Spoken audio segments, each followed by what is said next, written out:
Blog Talk Radio.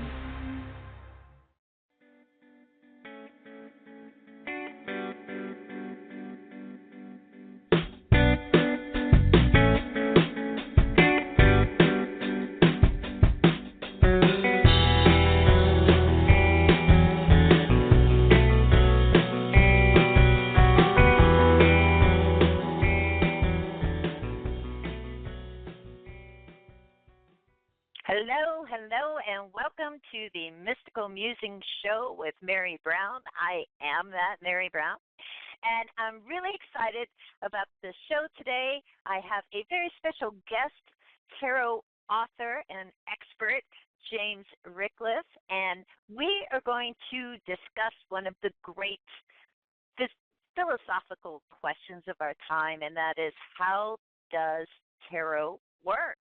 How does it work? I don't know. Do you know? Does anybody know? Maybe we will actually reach an interesting conclusion on this. Or maybe the question should remain wide open, like most large philosophical questions of our time. In any event, let's go ahead and bring on my fabulous guest, James Ricklef, who is the author of several books on tarot, The Soul's Journey, one of my favorites. I've mentioned that book a lot. I also have his Tarot of the Masters tarot deck, which is amazing. He has a wonderful website. He even makes apps. Amazing man. Let's talk to him. All right. So James Ricklef, are you there? Yes, I am. Hi. Hi, welcome to the me? Mystical Musings Show. I can hear you loud and clear. Thank you so much for joining us today to unravel this great mystery of how the tarot works. Well, thank you for having me. I always enjoy talking to you. Oh, I love talking to you too. Oh, so now what's interesting to me, and the reason that I thought, man, you're the perfect person to talk about this with, is you've got a wonderful website, by the way, but you did some time back a two-part blog series on how the tarot works, where you asked a lot of prominent people in the tarot field, and can you tell our listeners a little bit about that? And I also want to say I did a blog post on psychictalk.net about the show today. I put a link in the chat room, and if you look on there, there's links to James's two-part blog series on this question. But how did it come about for you? Well, this is a big question that I get asked all the time. And in fact, what's really funny is that I met someone a couple of days ago and was saying, I do tarot readings, et cetera, and he asked me that question. Well, how does it work? And I said, interesting, funny you should ask. I mean, it's such a common, huge question that I thought about a lot, and so I have my own, theories about it. But I thought, it'd be really interesting to find out what other people think, because I don't think that this is a question that you can definitively answer. I think it's much too big. The analogy that I put on my blog post is that it's like the old story of the 6 blind men and an elephant. I love that. Just for the sake of any of our listeners who aren't familiar with it, basically it's the 6 blind men are there with an elephant, and they're each at a different part of the elephant. And afterward, and so they're blind, so they're just feeling. And so afterward, they're talking about it, and one of them says, "Oh, an elephant." The man who had been feeling the side of the elephant, and the elephant is like a big wall. Another one who had been behind the elephant holding its tail said, no, it's like a rope. And another one that was by one of its legs said, no, the elephant is like a tree, because he was feeling like a tree trunk. And then another one, no, it's like a spear because of the tusk. I'm not going to beat this to death, but so basically the point is that that everyone has their own perspective because of their own experiences, but the elephant is much too complex, big and complex for any one of, any one little description. And the tarot is like that. Anything that's, deep and profound and is going to be like that. It's much too complex and much too deep. We can't, our limited human, brains and minds right. can't, encompass everything, but we can start, talking about it to, get some sort of feel for it. It's also sort of like the old saying that a finger pointing at the moon is not the moon. Anything that we describe is just a description of it. It's not it. Yeah. So that's kind of where we have to come from in doing this. And so the question obviously arises, why discuss a question that you can't answer? Because it gives you some sort of handle on it. It gives you it deepens your appreciation of something. It deepens your familiarity with it, and so that's what I thought I'd do then. And I asked a whole bunch of people, and I got a lot of really great, really, some of them really long and involved kind of explanations of it. And I was going to do it as just one blog post, but this is way too much. So I cut it up into two different blog posts. But I tried to organize it then in terms of what the people were talking about. Yes. Right, like so people want to see it. I noticed like that. Yeah. Well, that's what I found interesting is because by organizing it in that way, you find that it can be, those answers can be kind of grouped by theme. The people do see it in different ways like that, and really, that right. that idea of like, why ask a question you can't answer? Hello, is it the basis of philosophy? Isn't that what that is? Yeah. Like, come on, tell that to the Greeks, right? Like, why bother? Yeah. Well, what did were any of the responses you got? Did you find like that they were in alignment with kind of what you were thinking about it, or did something really kind of like, take your breath away? Like, whoa, I never thought of that, because I thought they were fascinating responses. None of them were like, oh my God, that's incredible, but a lot of them were. It's like if you take my thoughts on it and say that's this ball, then all of the rest of them kind of intersect with it a little, somewhat more or less, and some of them are their own little balls that were very close to it, and so I could see them from my ball, to use kind of a weird little analogy.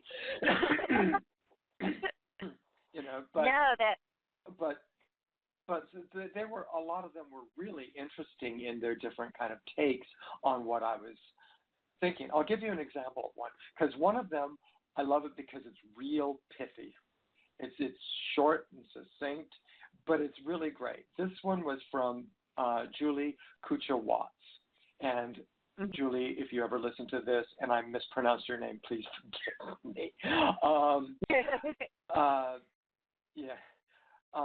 So she's created several decks, and what she said was, quote, "How does the tarot work?" End quote. I think it's very simple. If everything happens for a reason, then the cards too must follow this rule. I love that. There you go. Yeah. That's how it works. It works. I mean, just for a reason. I love that. Yeah, it completely ties in with, the whole philosophy of, there are no coincidences. Things happen for a reason, so that you can, be a learning experience and so on. And, I think that really dovetails very well in with what I think is that just the universe is constantly talking to us. And this goes to things that Lon Milo Duquette also had a little explanation, which, not surprisingly, if you know Lon Milo Duquette, makes use of the Kabbalah. Oh, yeah. But what he says, he has this one book, I can't remember what the title of it is. It's, I think, Everyday Oracle or something like that, where he talks about how you can see messages in everything, anything that happens, your pocket change or something like that, because the universe is always talking to us. I remember hearing Thalassa, who organizes used to organize the Bay Area Tarot Symposium, yes. And what she said is, the universe is always talking to us, and in fact, it just won't shut up. and so the tarot is just a way for the universe to talk to us. And in that case, it's using a vocabulary and a grammar that we have agreed upon with the universe. We have said, each individual, because everybody has different interpretations of what the cards mean. I mean, there's sometimes, I know people that are wonderful tarot readers, but they have meanings for the cards that I go, how the heck do you get that? But okay, like, where does it come from? Yeah. Yeah. Well, it's the thing of you could ask, you could have a room full of 100 different readers and ask them, what does the moon card represent? And you could get 100 different answers because you'll get at least 101 different answers. They develop their own vocabulary. It's like psychic symbols, we have our own kind of. Right, and so each individual has set up with the universe as they've studied it and as they've used it and had experience with it. They've set up this vocabulary and grammar with the universe to say, these are the meanings that I attach to the cards, and this is how I use the cards when they're, you're doing a spread and there's more than one card there, and so on. And so this is how you can talk to me. It's sort of like if there's, some wise sage and he or she speaks a dozen different languages, and you go to that person and say, I speak English, so let's speak English. And so the sage goes, okay. And, so it's kind of like that. And so the universe has that sort of shared vocabulary with you. And so that's kind of how I think of it, that as we learn and have experience and develop our own understanding of both of the cards and how to do a reading. I think that it minimizes what your understanding is going to be if you just talk about what the cards mean, because there's so much more than when you're doing a reading. You're not just reading, okay, this card says this card says that, this card says, you do that, but you also say, and the whole reading says this, because there's a gestalt there. There's all of the cards put together. So you have that sort of shared understanding of the cards, shared understanding of how doing a reading all puts together, and you have that shared understanding with the universe. And so when you do a reading, you deal the cards, and the universe says, okay, great, this is how I'm going to talk to you. Yeah, what's interesting to me too is this, I read through the blog post and I kind of thought, well, they're all right, and then I also thought of this other thing too, because I absolutely agree with what you just said about how you have that, dialogue, how you end up being able to communicate with the cards. But, I think of I have a beginning tarot student that it doesn't have any meanings for the cards yet, really, and I don't encourage to to glom on to like, a keyword and, like hold it for dear life. Like, this is what it means. I can't forget it. Because a lot of people do that when they're first learning. It's like, oh, we're trying to memorize all this, and no. It's not really about that from my perspective. But here's the thing. So how do we explain, or can it be explained, if you have someone brand new to tarot, maybe they're not even interested in tarot, but just happens to pick up a deck, has a question in mind, has a thought in mind that they are like, oh, okay, I'll pull some cards on this. And they don't know what it means. They don't have that language developed yet. But the exact cards that perfectly describe the situation that they have in mind come up. What is that about? How does something like that happen? It's like, well, how in the world does that happen? And, and I'm talking like, say you're just working with like 3 cards. Say you're asking about a family situation, and you have the 3 cards that person pulls is the Emperor, the Empress, and the Sun card. And like, to me, it's like, well, wait a minute. Like, I don't know how to explain that. What I say is like, okay, what you just did, I can't teach that. Okay. But we can we can go back and study tarot though. Isn't it funny? I mean, I don't know how that particular thing happens, that the exact cards come up. Yeah. Okay. Well, first of all, what you have to keep in mind is that the universe is infinitely wise. Oh yeah, that makes sense. So it's sort of like when you're talking to a child, the child, a little child who doesn't understand anything, you can make yourself known to that child, even though they don't have a language skills yet, or their language skills are very rudimentary. Because you know what you're talking about, and so,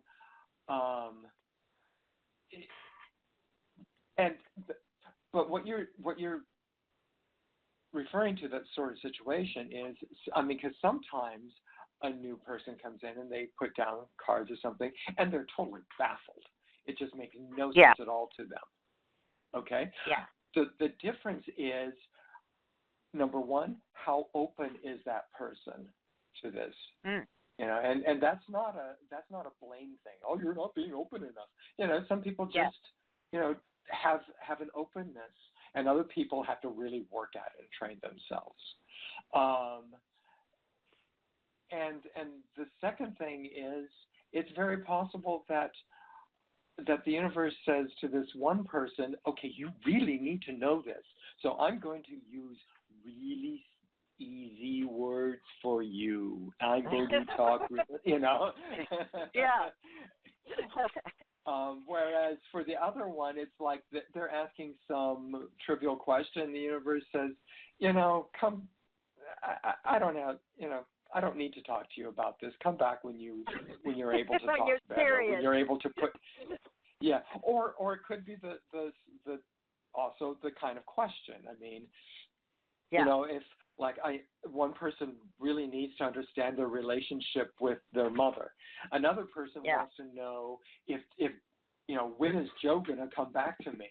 And the universe is going, that ain't gonna happen. So stop asking. Yeah.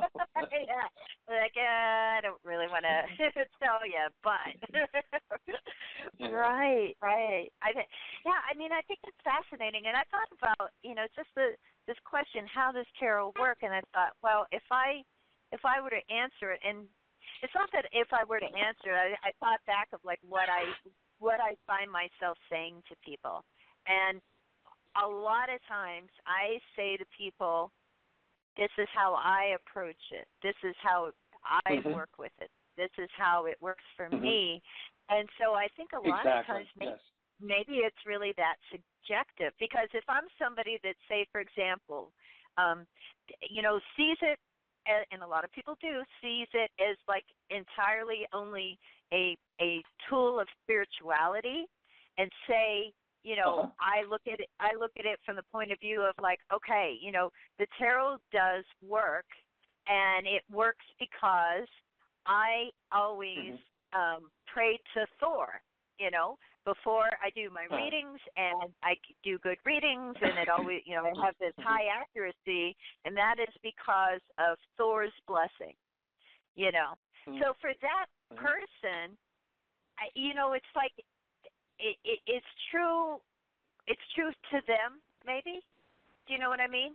And for somebody else, the tarot is like, more of a analytical tool, psychoanalytical tool. Maybe they take the Jungian approach, and it's like, we're through, we're pulling from the collective unconscious, and the synchronicities, have meaning, and so it's really kind of interesting that to me it's such a malleable thing that you can stick it into or apply an approach to it. Like if I think, it only, like if I think, it's like it only works because of the astrological correspondences, and that's where I derive the meaning from, and it works for me.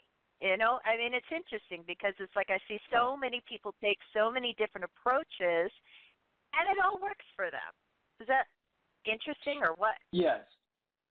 Oh, yes. Yeah. I mean, I think that the tarot is incredibly adaptable, partly because it tries not to be so specific, like, and so mathematical, like, and anybody who's adept or knowledgeable about astrology, forgive me here, because I have a passing familiarity with astrology, but it tries to be so meticulous and so mathematical in all of this stuff. And I think that makes it work very well for what it's doing. But I don't see people using astrology as in as many different ways as people use the cards. Tarot. People use the tarot cards for meditation, for guided visualizations, for spiritual pursuits, for psychological type of stuff, for fortune telling, and what I'd say it's on my business card, on my website and everything, is I'm a fortune helper, not a fortune teller. So I use the cards. So I use the cards. Thank you. I use the cards to help people solve their problems, figure out where they should be going and stuff, because it doesn't work. For me, I don't bill myself as being a psychic. Things do happen because I think everybody has a certain amount of, psychic ability, whether, we use that or not or whatever. But, and so, things do come up, and I say, well, I don't know why I'm saying this, but I just have to say, and I say blah, blah, blah, and the person goes, ooh, every once in a while. Yeah. But the basics of doing a reading for me is to help people figure out how to understand what's going on in their life and how to create a better life for themselves. And a lot of that is the fact that I think that everybody has all of their answers deep within themselves. And so I try to help them bring that out. So when I do a reading, it's a conversation. It's not, I'm sitting here lecturing to you or something. Right. I'm going to tell you how it is. Yeah. I mean, it's very similar, because one of the most important people when I was first learning about 20, 25 years ago was Mary Greer and her books and so on. And she, the way she put it was, back then, I don't know, maybe she still does say this, is that she's a midwife of the soul.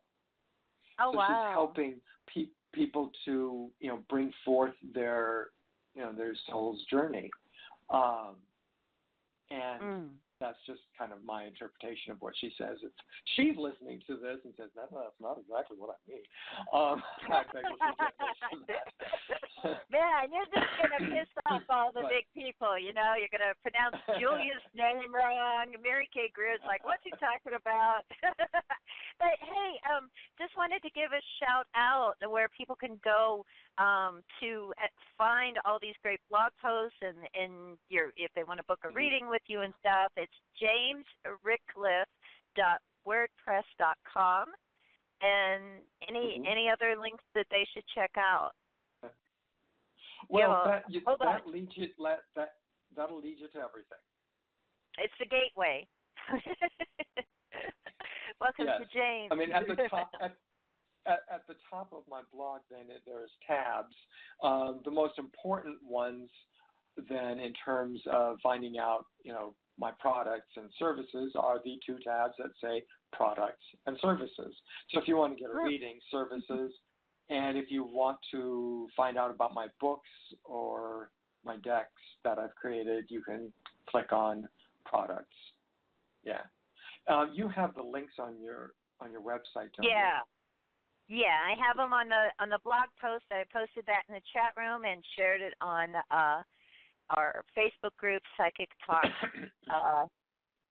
Psychic Talk Radio on Facebook. And I really enjoyed so many of the answers that you got from different people on this. I loved what Rachel Pollack had to say, and that just really was interesting. You got some of the greatest people. What's so funny is that she mentioned the comedian Professor Irwin Corey, if people remember him from back in the day, and it's like it's one of my favorites. He was a really good friend of another of a comedian that I'm friends with, and so when she went with that, it's a funny story of like how Johnny Carson used to ask him, why do you wear sneakers? And he would say, you pose a two-part question, why has plagued the great philosophers and scientists of all time? And she goes on to say that's how she feels about when she's asked how the tarot works, how has plagued the greatest philosophers of all time. I just got a kick out of that. Yes. But, Rachel's brilliant. She is just brilliant. And so she basically had this really fun blurb then, it's several paragraphs, where she's basically saying, we don't really know how it works, but it does. And that's what a lot of the responses I got were variations on that theme of, I don't know how it works, but it does. Yeah. And that's cool. But, right. And I'm Rachel, okay with that. Yeah. But Rachel, however, because if you've ever read her book, The Forest of Souls, and I think she has a new one that's like a sequel to that, she does all these wisdom readings where she asks the tarot very philosophical kind of questions and then does a reading for it. And so in her answer, she does mention that she did ask her deck, the Shining Tribe Tarot, how does the tarot work? And got an answer, but she said, it's too long to reproduce here, and et cetera, et cetera. You had to get her books. But I did on my blog, if anyone's interested to see it, I kind of made a really succinct summarization of it. And basically, it says the tarot works because we will it to work, and we rely on the vast centuries of tradition that go behind it. And also, the cards invite us to tell stories, and in telling stories, we reveal, the universe reveals itself to us, and we reveal it to ourselves. And that is something that whole thing about telling stories is something that was another theme that other people talked about, is that the tarot works because it sets up a picture book when you do a reading. Yeah. I mean, even just one card can be seen as a picture book. And we as humans have a tendency to try to find order and meaning in things that are very random. And in the process of doing that, our own innate inner wisdom comes through. We pull that up in the stories that we tell. And so that's another very interesting approach to it, is to say that the cards, even if you think of the cards as just being random, that you, and that's another issue of how do the right cards come up, and some people talked about that. But even if you say, well, they just randomly come up, but when they do, then we are able to use that as a trigger to find the meaning that we need. Yeah, and I think that's so fascinating, and I think it's true. Because a lot of times what I do is I tell people what I feel my job is as a tarot reader is, I say one thing that I love about my job is that I feel like I'm interpreting artwork all day. That's my job. Yeah. Is that I get to be, because exactly. And I look at it that way, that the art of tarot reading is really the art of interpretation. That we have these images, and we were drawing pictures before we had any written language. Right. And so I feel like there's something about the imagery that is just speaking to humanity, that's our original language in a way. So there's something fascinating about it, And when you think of how old the tarot is, when you think it's we're talking hundreds of years of imagery, because it's that's the thing, a lot of people will be like, oh, I don't understand, they'll get the the Rider-Waite deck, or maybe the Marseille deck, and they'll be like, how do I ever understand? How do any of these pictures mean anything? And I try to think of it in terms of when you think of go back to the 1400s, go back to the 1500s, and it wasn't like those pictures didn't have meaning. People. People knew were what they were illiterate back then. Yeah, exactly. The general public was illiterate, and so the way that the church communicated with them was through pictures and imagery. Stained glass windows. I mean, not everybody. Right. Exactly. Not everybody was illiterate, but a lot of people were. So that's and so there was all sorts of symbolism in all of those pictures, and people were taught the symbolism of them. Yeah, and when you go into some of those older cathedrals and you look at the stained glass, or you go to Rome, you go to the Vatican, you look at the ceiling, and it's there's a whole story there. There's a whole story in the pictures. You see all of these stories depicted. So I feel like it's for me it's really you can learn all the other things. You can learn about numerology, you can learn about astrology, you can learn about the classic elements, and all of that I think is going to serve to enhance your reading skills. But I think that also you can read tarot even without all of that. So again, like you said, it's really adaptable, and we can adapt it to ourselves. And it depends on the person. Because for some people, they don't really want to learn meanings. They just want to have the cards evoke understanding from them. And that works really well for them. Other people want to learn the meanings. They go, I don't know what the cards mean, so I can't do the reading. Okay, then learn what and I always kind of get this clenching when people say, "What does this card mean?" Yeah. Because It's like, well, I could talk for hours about any one of the cards and what it means. I mean, you've got 78 cards, or more or less, depending on the deck. Some decks have different amounts, but you have basically 78 cards to say an infinite number of things.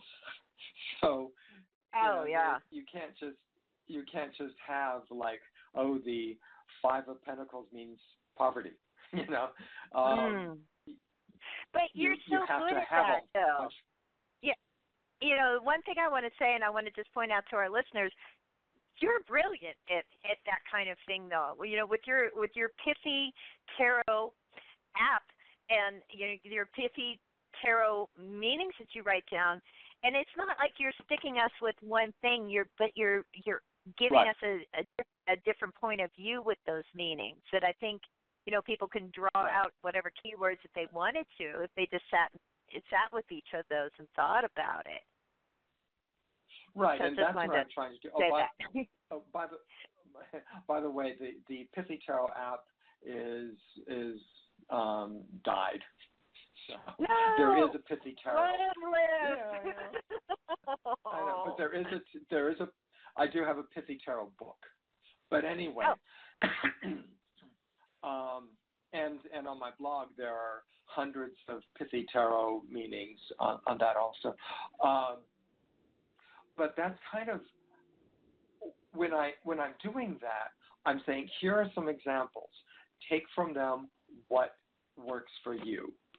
Also, use this process of me saying, here are some pithy meanings for the cards, and use that as a springboard for you to think of meanings for the cards also. So those keywords, if you're using that, or just the pithy meanings, which are usually like just one little sentence, I do those sort of as it's partly this is another meaning that you can use, but partly here is a seed that you can use to grow your own meanings also, things that you feel work for you. But that comes to another way that the tarot works, and this is what I always explain to my students when I'm teaching a class is when they read a book about tarot meanings, when they take a class and I talk about tarot meanings, when they use the cards and come up with their own tarot meanings, all of that I feel is a conscious kind of thing that they're doing where they are putting all these different meanings into a file cabinet in the back of their head. Okay? Yeah. So it's like in this file cabinet, there are 78 folders. And as you read or come up with new meanings for a given card, your conscious mind goes back to that file cabinet, pulls out the folder for the Queen of Swords, let's say, and puts another sheet of paper in there that says, okay, this card also can mean this, Then when you're doing a reading, your subconscious mind, the part of your mind that you're not conscious of, you do a reading and this card comes up in your subconscious mind, because it's really fast at doing this sort of thing. It runs back to that filing cabinet, and it sees the Queen of Swords, and it pulls out the folder for it, and it flips through all the pages that you have in there for different meanings for it, and it comes to one and goes, that's it. So it runs back to the front of your head where your conscious mind is, and says, here you go. And so what you see, what you're conscious of is the card comes up, and you go, oh, that means this. Yeah. And you don't really see that behind the scenes stuff that's going on. But you don't see all the staff working behind the scenes there in your mind. Right, and so that's why I think that you're not exactly memorizing meanings. What you're doing is feeding that file cabinet. Because if you're memorizing the meanings, people think of it as studying for a history exam, and I have to try to remember when the War of 1812 was. That's an easy example. Right. Well, there you go. and but that's not exactly it. You're because you don't ever forget anything anyway. You just can't pull it up. Honestly. Yeah. And that's a good example. I'm sorry, go on. Oh, no, go ahead. What the subconscious mind has it all. Yeah. Yeah, and so that's, you read the books and you think about it and come up with your own interpretations and so on. So you've got all that in the and I say back of your head, it's not literally the back of your head, but in your subconscious, accessible to your subconscious mind, and your subconscious finds it and brings it up and gives it to your conscious mind, and you didn't see any of that happening, but you just, I don't know why I'm saying this, but this is what I say, And that's one way that you can think of that it works, is that it's your subconscious mind accessing all of that. Now, how does your subconscious mind know that this particular meaning is the right one? Because and this could be just because your subconscious mind is smart, but it also can be that your subconscious mind has a connection to the universe, the divine source, or however you want to phrase that. And so your subconscious mind is back there flipping through the pages in that folder, and let's call it the universe is telling your subconscious mind, yes, that's the one you want. And so then your subconscious mind trots back up to your conscious mind and says, here you go. Yeah. So, it's fascinating, and I love that explanation much more than when people say that, that we do readings, that it's just we're pulling the answers out of the collective unconsciousness, or the universe is because I always think wow, that's like a lot of stuff to just pull the one thing out. I try to visualize that, and think I don't know if it works like that. For me, it's I think one of the big moments for me, with on the path to learning how to read, was I think it was Paul Foster Case who was start with the question, that you start with the question, and then everything unfolds from that. And a lot of times we talk about it's intention. We have to work within the right intention, and I don't know, but I know, I think of it in that terms of they're not just static meanings to cards floating around in there, that it really does matter what question we're asking, and it really does matter. Absolutely, yes. Our intention. I was going to ask, what do you think of that? I think that the question is sort of like the foundation upon which you build the house of the reading. Oh. And if you have a bad foundation, then your house is not going to be all that good. So I work with people on what would be a good question. I never impose. I work with. Right. But there are some things that I'm not going to. I'm not going to be a psychic peeping tom, where somebody says, "Oh, tell me what this person's doing." And a remote viewer. I'm not a remote viewer. Yes, a remote peeping tom, and it makes me feel kind of creepy to do that. I don't think that's ethical. That invades someone's privacy, and so what I'll do is say, I can't do that, but maybe what we can do is see, what do you need to know about your relationship with this person? And when you phrase it that way, you're telling the universe, you tell me what you think I need to know. Instead of saying, what's this person doing?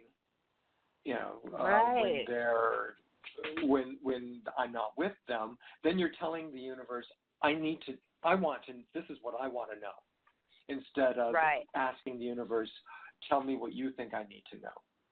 Because, Well, the universe is a lot more wise than we are.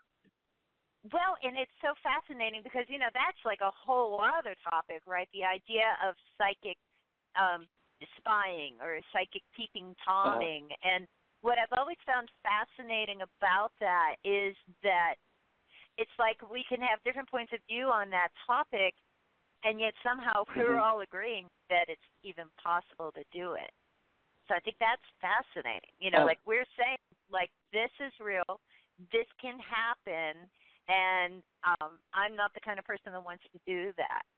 So it's interesting to me because it's like we're all assuming that, like, guess what? We're agreeing, like, guess psychic spying is a thing that can happen, and I think that's kind of a fascinating thing. And then there's other people that say, when they do a reading, that intention aspect comes in, and it's like I ask that I am only shown positive things, or I'm only shown what I'm meant to see, or I believe I'm only shown what I'm meant to see. So it's like we said, 100 different readers, 100 different approaches, right? Yes, and intention. I'll give you an example of how great intention works, because I used to work a lot of parties. And when I first started doing that, it would just be really difficult sometimes because people would sit down and say, do a reading for, whatever, and it'd be some really deep and like, oh my God, gut-wrenching kind of thing.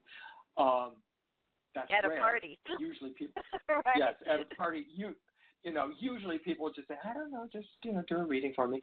But whether they ask that sort of question or not, or just wanted a general one, I would sometimes get a reading where it's like, oh my God, how do we deal with this in 5 minutes?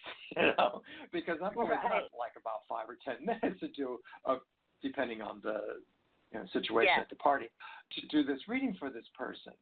And sometimes it's like, oh my God, So what I started to do, which somebody recommended I started to do, is before the party started, I would sit down, I would, sort of ground and center, a little meditation and stuff, and I would set the intention. And this, you can phrase this any way you want.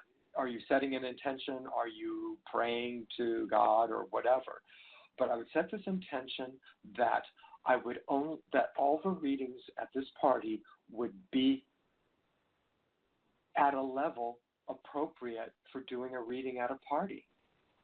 Oh, that's perfect. And once I did that stopped happening. Those, like, oh my God, how do I do this? Yeah. And it was amazing. I stopped having these, just like gut-wrenching kind of things that you're not going to open that can of worms and try to deal with that in 5 or 10 minutes or something, and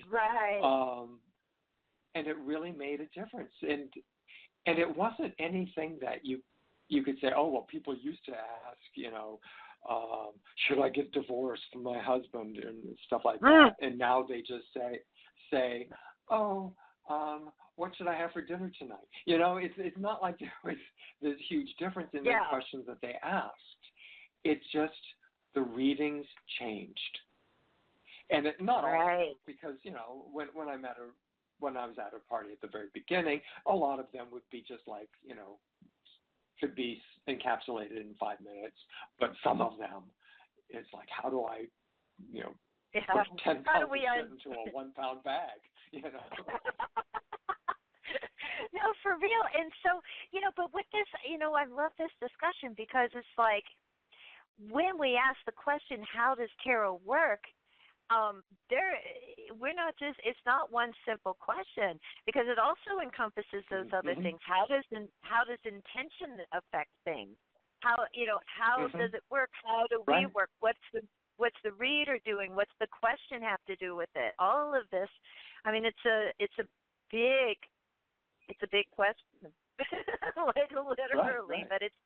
But it's fascinating because it does seem to make a difference. And it's like we see it in the larger tarot community. You have a lot of people that like they have a ritualistic approach to how they work with it, and then you have other people that it's like, they're just trucking along, grab a deck out of their backpack and spread it out on the grass, I mean, there's like, people that, are really like, have to, I think it's like, this is like, when because I think of it as like sort of like when you you have a group of friends, maybe you have your bestest close friend, and then maybe you have like someone who's just like a work colleague and they seem nice, but you don't really know them kind of thing. And I feel like it's like a relationship is formed between a person and the tarot. And to me, it's like that idea of like, once there's like this sort of confidence, we could call it, or even trust in a sense, established, that then we're able to talk openly and we can ask all different kinds of questions and we can kind of accept the responses that we're getting. But I think that the trickiest part, because the other aspect of how tarot works is you have so many people that will say, I can't do readings for myself. Like for some reason they think all of a sudden it doesn't work. Yeah, it doesn't work if I'm reading for myself. And it's like it still works, but it's the you part of it maybe. It's like to attach to the answer or something. What do you think of that? I think it still works if you read for yourself. Do you? That's really, really, really, really hard, because when you're doing a reading for yourself, you have an ego involvement in the answer. And so your intuitive mind is this quiet little voice. Your ego shouts. And so your ego will have a tendency to either shout out what you hope the answer is or what you're afraid the answer is. And that tends to drown out the intuitive voice. So for doing readings for yourself, you kind of need to find ways to trick your conscious mind, your ego mind, into being quiet. And that's a huge quote. We can, if you want, we can do a whole blog, a whole show just on ways to do readings for yourself. You got to come back. You have to come back. We've got to unpack more of these tarot mysteries. But I mean, one of the greatest resources for that is Mary Greer's book Tarot for Yourself. Yeah. Where she talks about all sorts of things you can do with the cards. Yeah. It was one of the first books that I ever read. In fact, the definitive books when I was first starting were 78 Degrees of Wisdom by Rachel Pollack and Tarot for Yourself by Mary Greer. And they are still, decades later, they are still other than my books, the most powerful, the best books out there on tarot. I mean, they're just so brilliant. But I'm sorry, what was the question? Oh, and how to do readings for yourself. Yeah. So I mean, that I think that we don't want to open that can of worms because it's huge and we don't have an hour to talk about it. Right. Right. But yeah, we can talk about that too. But it is difficult.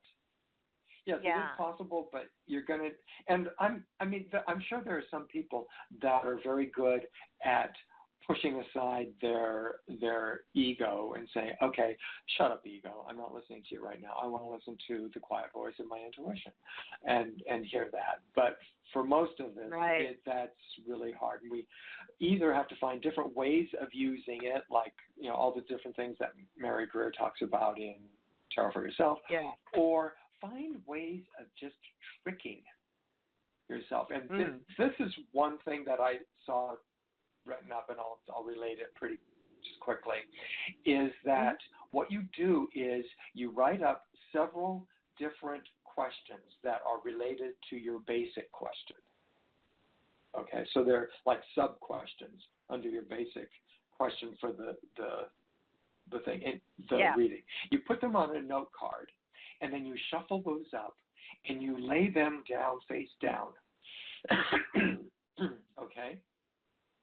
Then you deal cards on top of those. And for each card, you interpret what you think that card says, not just, in general, what it's saying to you, without, addressing it to the question beneath it, because on the little note card beneath it, because you don't know what's on there. Then, once you've done that, you then turn over.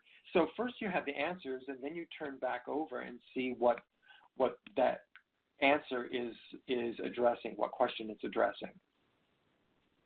That is an interesting Does that make idea. sense?